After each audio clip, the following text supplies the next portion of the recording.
ang mga cut din. Yes, pinunta na po nila sa shooting ng Hello Love Again, itong si Alden Richards sa North Point Market. Let's go.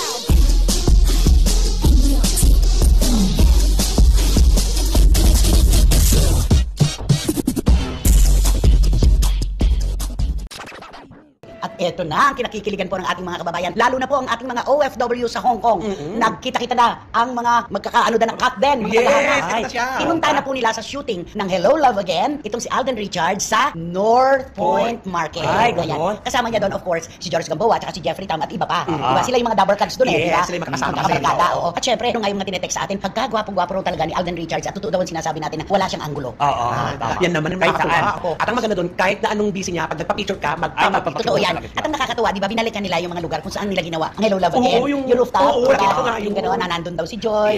Joy is here. Tapos si Ethan naman yung nandun. Ang ganda-ganda po kasi nga, establishing shots po ito ng Hello Love Again bago po sila pumunta ng Canada para magkita na sina si Joy! At saka si Ethan, Alden at Catherine. Nakakatuwa ito. Wala na talaga, no? Pagka-ukol, bubukol talaga, no? At saka talaga ito, gusto mo natin araw-araw meron tayong balita, may paayudang kwento. Yun naman ang hinihingi nila Kaso hindi naman po namin kaya na araw-araw talaga ay meron. At si Alden naman talaga at saka si Catherine nag-uusap ng malayuan. Anong ginagawa ng mga FaceTime yan? Ang dami lumalabas na ito na baka daw sa sobrang tagal nilang pagsasama pag-uwi nila. Ano sabi, MU nang umalis, magkarelasyon na nang bumalik. Kaya naman po ang nakikiligan talaga ng mga Catden supporters. Ano masasabi mo sa ganda ng takbo ng karera ngayon ng Catden? Ay nako, wala akong masasabi sa kanilang dalawa kasi parang hinulma talaga sila ng panahon. Na talagang silang dalawa talaga ang bagay na bagay at pinagkaguluhan sila ngayon, di ba? Bakit sila pumunta? Tsaka para bang kinakampihan sila ng kapalaran. Si Jerry Rosales nga, tumigil na. Marami nang huminto. May mga pumuporma pa pero hindi makapapasok. Di ba? Why only now, di ba? Bakit noon wala kayo? Tapos ngayon biglang andyan na.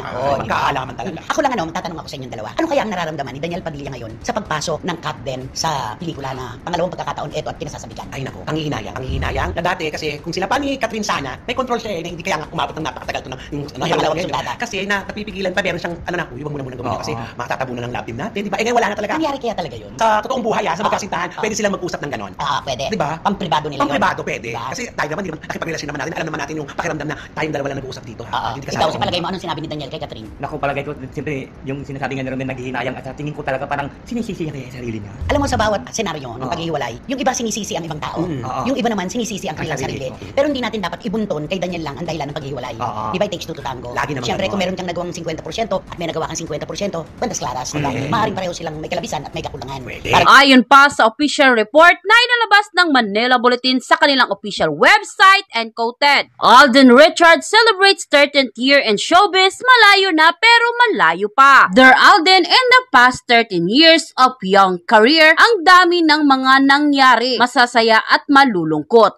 May sakit pero may ginhawa. Higit sa lahat, ako'y nagpapasalamat sa dami ng kaalaman na dumating sa'yo. Kapuso actor Alden Richards expresses gratitude as he celebrated his 13th year in the entertainment industry. Thankful for the blessing that have his way. Alden's journey is a testament to his hard work and dedication. Dear Alden, the past 13 years of your career, ang dami ng mga nangyari, masaya at malulungkot. May sakit pero may ginhawa. Higit sa lahat, ako'y nagpapasalamat sa dami ng kaalaman na dumating sa'yo. Pero hindi pa tayo natatapos. Marami pang dapat matutunan. Malayo na pero malayo pa, said Alden in a special message to herself during a simple Thanksgiving party at the Stardust Bar and Restaurant in Makati City last Sunday. Alden, star of upcoming film Family of Two with megastar Sharon Cuneta, shared a sneak peek and flashbacks of showbiz career for the past 13 years.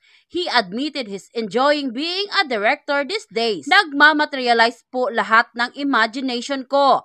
13 years is enough for my creative imagination. With directing, ito naman ang mag-materialize sa kanya, he said. Alden was also asked to comment on the split between sweethearts Catherine Bernardo and Daniel Padilla. He denied rumors that he was courting Catherine, his co-star in the blockbuster movie Hello Love Goodbye in 2019. Wala pong katotohanan yan, hindi po totoo. Kasi parang ginagawa na naman ako ng issue para mapunta sa akin yung blame. Nananahimik po ako ngayon, so wala pong ganon. Hindi po yun totoo. Alden said, the actor added, I know my place in the industry and hindi po ako nakikisawsaw sa issue ng kung sino man. Alden also celebrated his showbiz anniversary with a mass presided over by Reverend Father Jeffrey B. Contilla, Chief exorcist of the Diocese of Antipolo City. Lagi niyang inuuna ang Diyos at pamilya. He really finds God as most important and then his family,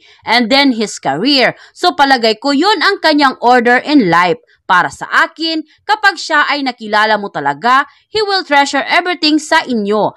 Matandain din siya at naniniwala ko na sinasabi niya lagi na kaya siya nagtatagumpay dahil daluyan lang daw siya ng biyaya. Kapag tumatanggap siya ng biyaya, dumadaloy rin sa iba. Kaya naniniwala ako na hindi mauubusan ang taong ito kasi connected sa Diyos at ginagamit din siya ng Diyos para maging tulong sa ibang tao. Said Father Jeffrey when asked about the actor, he also claimed he and the actor have been friends for 10 years. On his wish for Alden, the priest said, isa lang ang wish ko sa kanya, manatiling mabuting tao kasi yun naman ang mahalaga Yung career mawawala yan Pera mawawala rin yan, pero yung pananampalataya mo sa Diyos, naniniwala siya na God alone, Sophie says. Father Jeff added, we have been together sa mga exorcism kasi priest exorcist ako yung bahay niya na bless natin. Na-exorcist na rin natin yun. Nakakasama rin natin siya noong mag-possess ng mga fans niya, tumutulong din siya noon. Doon talaga ang connection namin. End quote. Ayon naman sa official report na inilabas ng Philippine Star sa kanilang official website and quoted, how Alden Richards stays motivated in her career. Manila, Philippines Alden Richard is set to take his forward concert to the US as part of continuous effort to raise funds for the beneficiaries of her education focus, our foundation. Education is a great cause to support, the Kapuso Star told the Star recently. Alden said he planned on visiting 4 to 5 cities in August to September. That will happen right after matapos ko yung taping ko with the Star Ups Philippines, he added. Has been confirmed to inform in at least 4 different venues in California,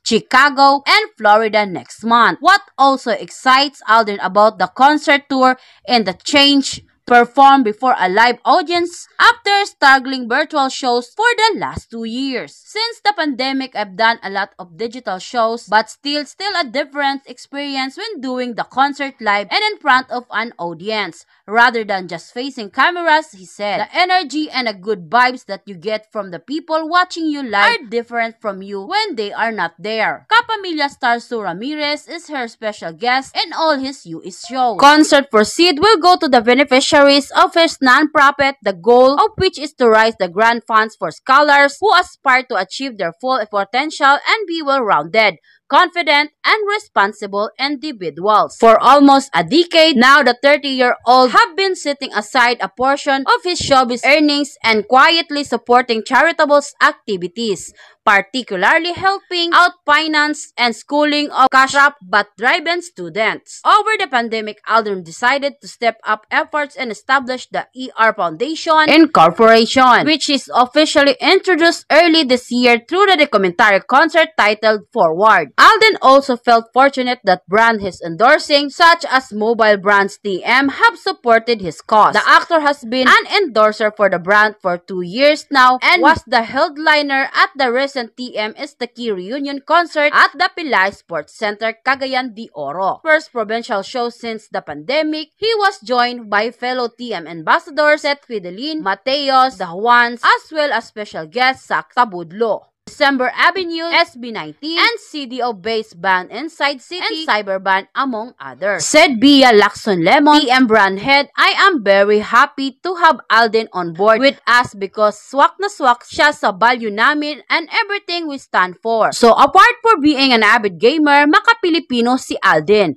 and that helps drive education opportunities for people who have difficulty. And he also has mainstream success with everyone across all age groups recognizing him. And that's exactly what TM is. It's a brand that for everybody, also but may slant sa youth, of course. Alden said, the thing about the Forward concert, it's really for a cause. It's really for the children who wants to go to school. And I'm really big advocate of it. So I'm really glad that TM and I are on the same page. Ang sarap lang makahanap ng partner brand that have the same advocacy as yours. The last time we spoke with Alden about charitable work early this year, he was supporting at least 14 scholars and was able to produce 2 colleges graduates. As of the latest update, he was helped another student graduate. Now we're pulling new scholars for the next school year. We'd screened them already and they will probably start this coming enrollment, he said. Aside from scholarship, Alden said that ER Foundation is looking into organizing special events